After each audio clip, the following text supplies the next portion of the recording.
the garden for a quick live. I mean, a quick live. And just wanted to share a couple of things that I've done out here. I hope everyone is doing okay. It is quite warm today, so I'm trying to get out here, get this done really quick. It's going to be like in the 90s, and ain't nobody got time for that. So, anyway, you guys, I just wanted to do a quick share. So, remember, I was sharing with you guys my guava tree. And although I was told not to repot it until I got my fruit off of it, I went ahead and repotted it anyway because the bark started peeling. And I remember one of our fellow YouTubers telling me that if the barcode, Lord have mercy. Hi, the well. Hi, Keisha. How are you? So this is a quick live. I went ahead and I was just doing a quick share. I repotted my guava tree because the bark started peeling, and I was told that if the bark is peeling, that's an indication that the container that it's in is too small. It had quite a bit of fruit on it, and I just didn't think that it was thriving. I didn't think that the fruit was getting any bigger or anything. It was the same size as when I purchased it, so I said, you know what? I'm going to go ahead and repot it, and if it just so happens that I don't get any fruit on this tree, they'll be next year. So, anyway, I did repot it the other day. Um, I didn't lose any fruit, so all good. So I'm gonna flip the camera around so you guys can see. It was in a 3-gallon container. I went ahead and moved it. Oh, one of those beetles. So let me flip. Okay, there we go. So I moved it to a 15-gallon container. It's still a lot of fruit on there. Nothing has fallen off. It's getting new foliage on there. So it is happy in this container. So that makes me happy. So I'm glad about that. I'm just hoping that the fruit actually gets bigger because I'm like, why is this fruit still the same size as when I purchased this tree? So we'll see. I may have to just go ahead and pull them all off and let you know, wait till next time. So I'm not opposed to doing that either. So all good. And then over on this side, I went ahead and I had an eggplant in a grow bag. Why I put it in the grow bag, I have no idea because, I think I got it, I mistook this eggplant with another one. Hold on, let me open this gate. Need two hands.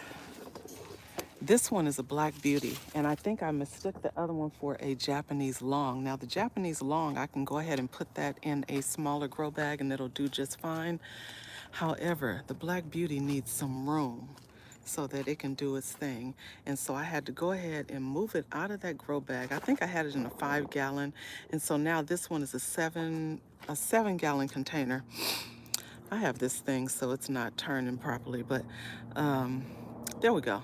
So it's a 7-gallon container now. So now it's doing good. I don't see any fruit falling on it now. Before, all the fruit kept falling, and I was like, what is going on? So anyway, I'm starting to get a nice little eggplant right here. Hey, G Mama Matthew, thank you for being here. I appreciate you. This is a quick live. Um, I was just sharing. I went ahead and repotted my guava because that container was just too small, and I just didn't think it was thriving. And I remember them telling me that the fruit would fall if I repotted it because, you're tampering with the roots or whatever. Anyway, no fruit has fallen, so it's still good. So I'm happy about that. The Tai Long, this one I put it in a 7-gallon grow bag, and this grow bag is really deep. So your containers, they need to at least be 14 to 16 inches deep if you're going to be planting eggplant, certain varieties of eggplant. And this one is the Tai Long, so this one is doing good. The Black Beauty is doing good now because I have it in a 7-gallon container, and that container is really deep. I did go get the Japanese long because that was the one that I was mistaken the other one for, because I love that purple flower. Yes, I got it for the purple flower, but it's doing good. So I did get an eggplant. I have been harvesting some of those cayenne peppers. Those cayenne peppers are huge. Yeah, I think so too, G Mama, because it seems to be doing just fine. Nothing fell off the tree, so I'm excited. Had to close my gate back because my doggy would have got in there and started messing with stuff. So anyway, over here, I pulled some of those cayenne peppers off, but these right here are ripening. And so I think I'm going to pull these off too and show you how big they are.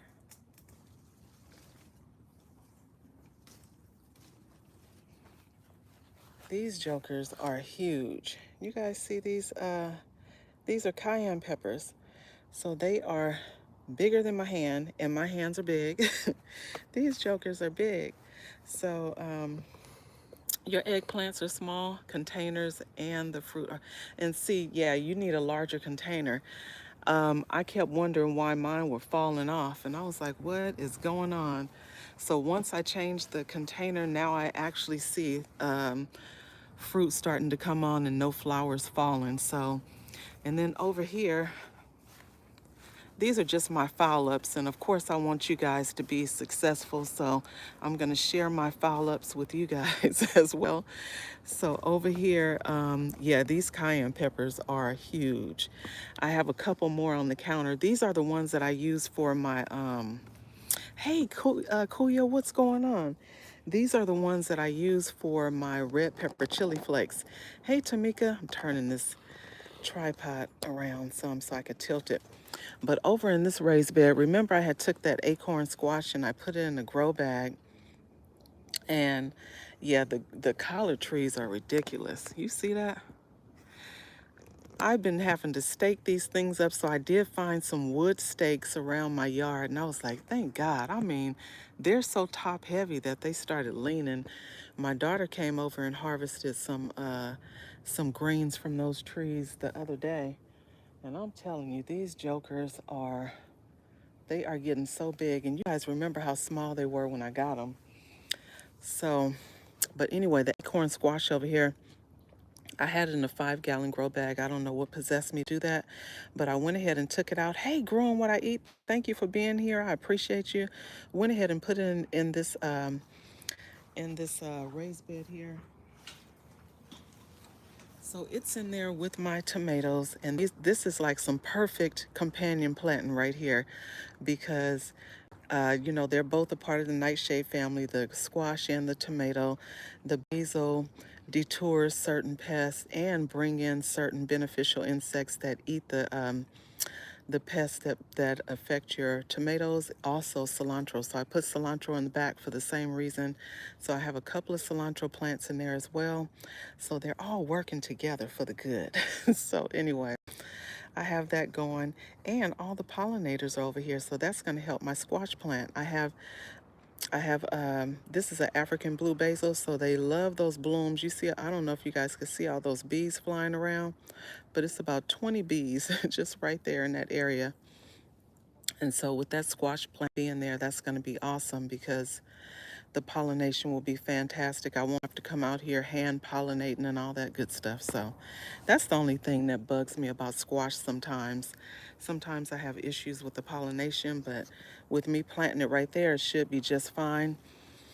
And then, yeah, these collard trees are doing really good. I can't remember what I pulled out of this bed, but I've been finding onions all throughout these beds that I've been, I guess, ignoring, not paying attention to. So, and garlic. So that's always awesome. I think I was sharing before some of the garlic and onions that I pulled out of there. But yeah, these are those purple collard trees. Trying to move back in the shade so my phone won't overheat. But yeah, everything is looking good out here right now.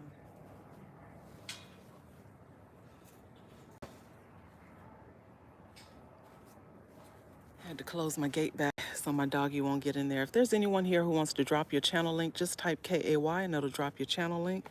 That way everyone can connect with each other. This was meant to be a really quick live. You guys see I've been moving out a lot of plants. So I still left the corn over there, even though there's nothing going with it. I just left it there for the shade. So it'll provide some shade for the tomatoes and the squash. And, you know, I know they like full sun, but this heat over here in SoCal, yeah, it's dry and it's hot. So trying to protect them a little bit. I still have a couple of those baby corns coming on those plants, G Mama, so they are really good. So I am happy about that. They look pretty bad, but I'm gonna As long as I'm still getting food on them, I'm going to go ahead and accept that and keep it moving. And I will do better with them next time. So, yeah, everything is doing good. See all the blackberries that are coming on? So it's a couple here. I think I'm going to go ahead and pull those. Yeah, that corn is good, G Mama. And it's actually kind of sweet to me, so I'm definitely gonna grow those again. I'm gonna drop more seeds in the fall, for the fall as well. So, oh, and the spinning top pepper. I never paid attention to um, the heat on those because remember I was I was just complaining about those peppers and saying I would never plant them again. And yeah, they are hot. I put one of them in a pot of soup. Oh yeah, lit that pot of soup up. But I like spicy, so it's all good. So, and these starting to bloom. Usually they start blooming, fall and winter. So, um, it always makes some good decor for your holiday beverages. So I'm going to go ahead and prune this back up again because it is a mess right now. Kuya, congratulations on 12K. Congrats, congrats. Keep growing, keep growing. So, yep, I'm just out here and then I'm starting to get, hey, Mar, how are you? Thank you for being here. I appreciate you. Thank you, thank you. So, this cucumber right here, um, I am so glad that you shared that tip, G Mama, to just remove the male flowers so that it'll start kicking some fruit out. So it looks like there's some fruit coming on this one. And remember, I went ahead and put this one in a container instead of planting it in my raised bed so it doesn't take up so much real estate. So everything is doing good. The carrots in the front here are doing good. My dogs won't stay out of my oregano for some reason. They keep opening my gate over here. So I think I'm going to have to get me a little carabiner just to hold that gate closed because for some reason they are liking this oregano. I know it's an all natural antibiotic, so maybe it's just something that they need. So I'm not going to fuss at them. Thank you, Mara. I appreciate it. So this was just meant to be a really quick live. I am actually on my break right now. And this is what I was really highlighting, that guava. They are definitely more resilient than we think. Um, and so, yeah, went ahead and got it repotted. No fruit fell. And so I am excited. And more foliage is coming on there. So, yay. You just started some lemon cukes. You know what? I did lemon cukes last year. And oh my God, those plants, I was getting so many lemon cucumbers. Last year, I got more cucumbers than I knew what to do with anyway, and that was on every plant. Hey, Odoms, how are you? Thank you for being here. I appreciate you. So I have a lot going out here. I have some okra over here on this side. Let's see. See that okra coming in? That okra is coming in. Yeah, I have the strawberry strawberry guava Odoms. So they are coming in really good. The fruit on that, it's a lot of fruit on it. They're just not getting any bigger. So I'm waiting for them to get some size on them so I can actually get some fruit off of there. Here's some more okra over here too. Those are doing good.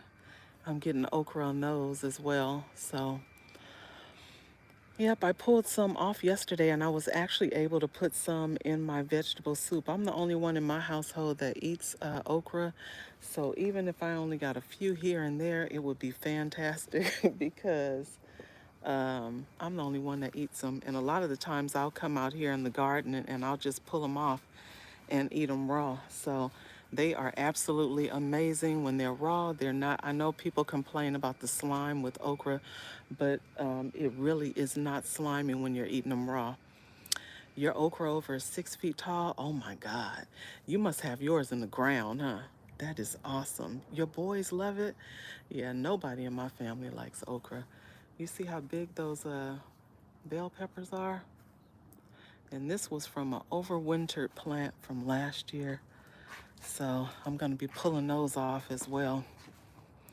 But anyway, you guys, I came out here for a quick live and I appreciate you guys coming to hang out with me.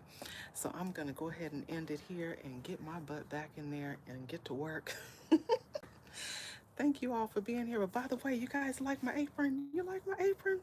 This is one I made a couple of years ago. Got my little logo on there. Y'all see that?